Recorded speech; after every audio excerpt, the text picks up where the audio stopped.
پہلے تو میں نے مسلمانوں کے اخلاق سنے تھے، اب تو میں نے دیکھ بھی لیے، پر یہ بتا جب 12,000 آیا تھا جان کیوں نہیں چھڑائی؟ تو حضرت چارہ کاٹتے کاٹتے رو پڑے، فرمانے لگے تو نہیں نہ جانتا یہ بیٹیاں سانجی ہوتی ہیں، پتہ نہیں نا؟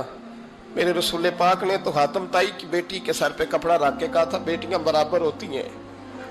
تو یہ نہیں پتا جب اس کی 6 بیٹیوں کی شادی ہوئی ہے میرے اندر روحانیت کتنی بڑی ہے۔ فرمایا پھر 12,000 آیا ہے تو 2-4 بچیاں پھر گئی ہیں، تو یہ نہیں پتا میں اندر سے راضی کتنا ہوں، میں تیری نوکری کرتا رہوں گا، پتہ نہیں اللہ کتنی بیٹیوں کو بیاہ دے گا۔ اتنا رویا وہ عیسائی کے پیروں میں بیٹھ گیا، کہنے لگا بابا میں نے تیری مخالفت کی ہے پر تیرے قریب آ کے پتہ چلا ہے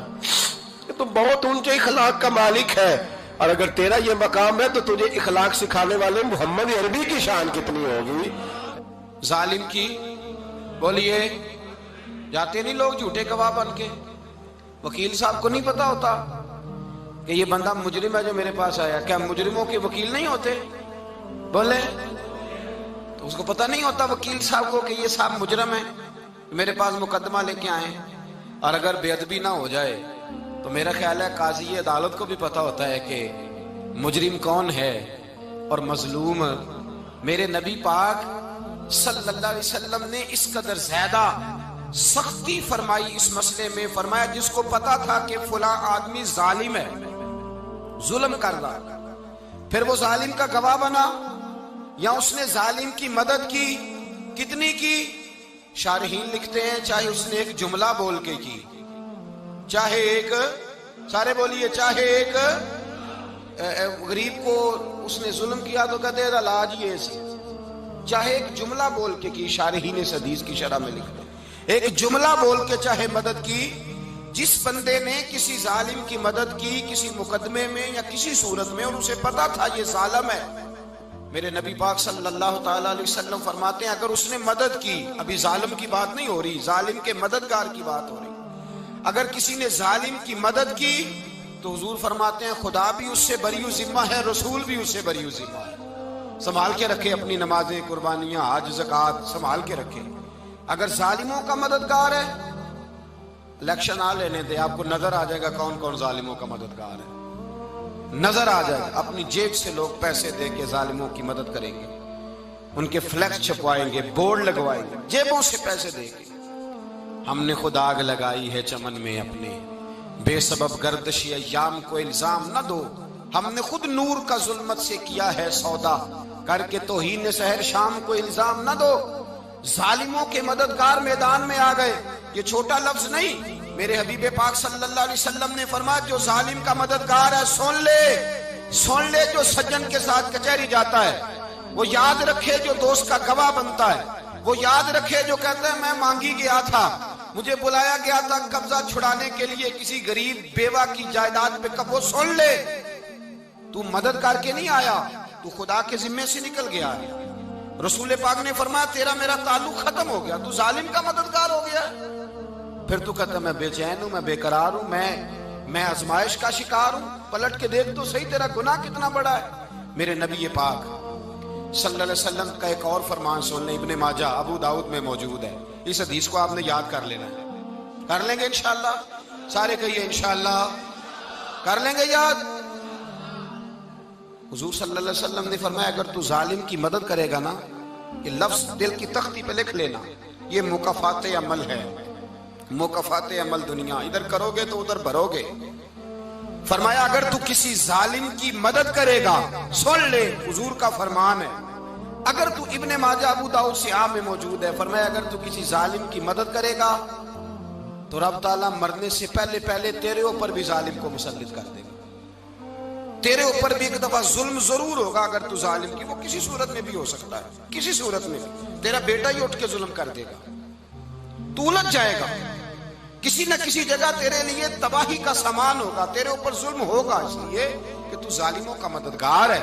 چاہیے یہ تھا کہ تو مظلوم کی مدد کرتا، انسانی ایمانی یقین کا فریضہ سر انجام دیتا،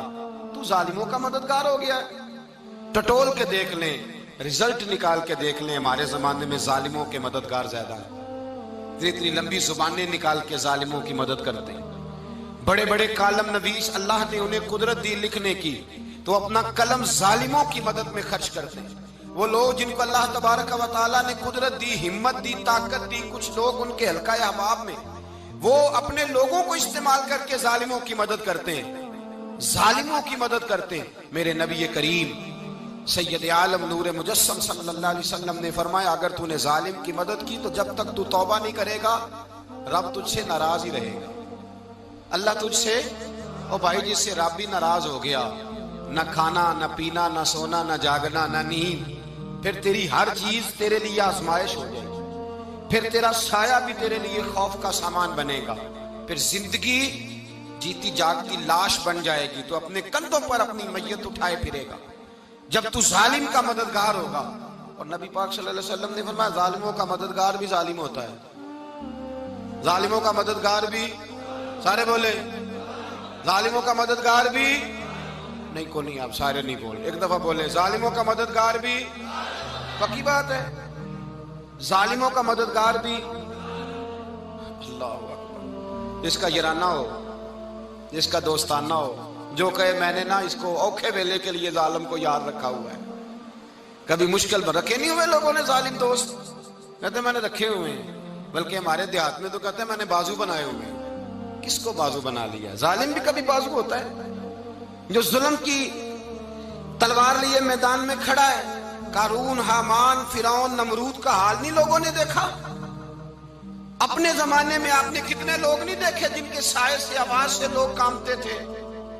پھر پولیس کی گاڑیوں میں وہ اس طرح مردہ پڑے کہ دنیا نے تماشا دیکھا ان کا۔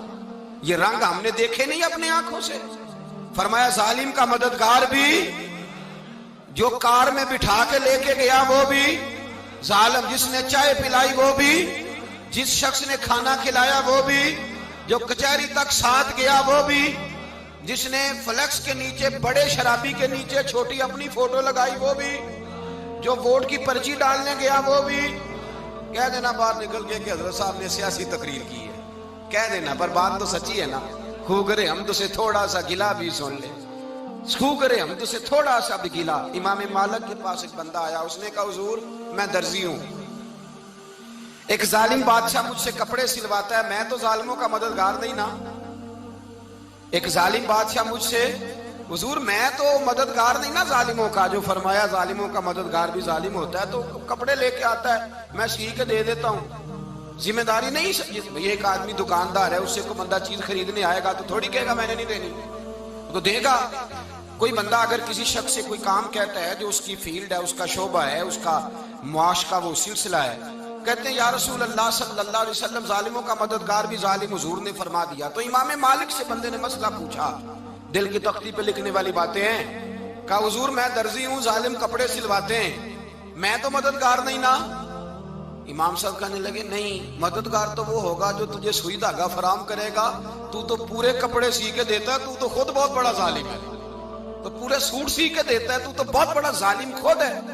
مددگار تو وہ ہوگا جو تجھے دھاگا دے گا، جو تجھے بٹن دے گا، جو تجھے نلکی دے گا۔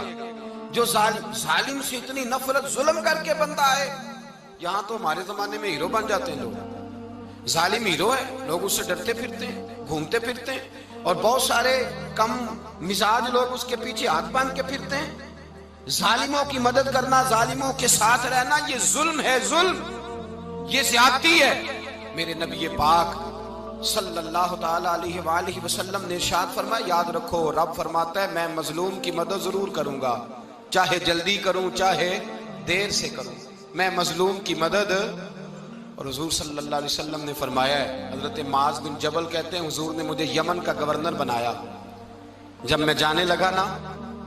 تو حضور نے بڑی نصیحتیں کی، بخاری میں موجود ہے، فرماتے ہیں جب میں پلٹنے لگا تو میرے رسول نے فرمایا معاذ ایک منٹ ٹھہر جا، ایک بات میری یاد رکھنا، اس کو نہ بھولنا۔ کہا حضور کیا؟ فرمایا دیکھنا کسی پہ ظلم نہ کر بیٹھنا، کہیں تجھ سے زیادتی نہ ہو جائے۔ محبوبہ پھر حضور نے فرمایا سن میرے معاذ،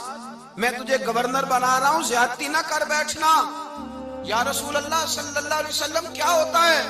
تو میرے کریم نے فرمایا جب مظلوم دعا کے لیے ہاتھ اٹھاتا ہے تو عرش کا مالک کہتا ہے فرشتوں پیچھے ہٹ جاؤ، عرش کا مالک کہتا ہے فرشتوں پیچھے ہٹ جاؤ۔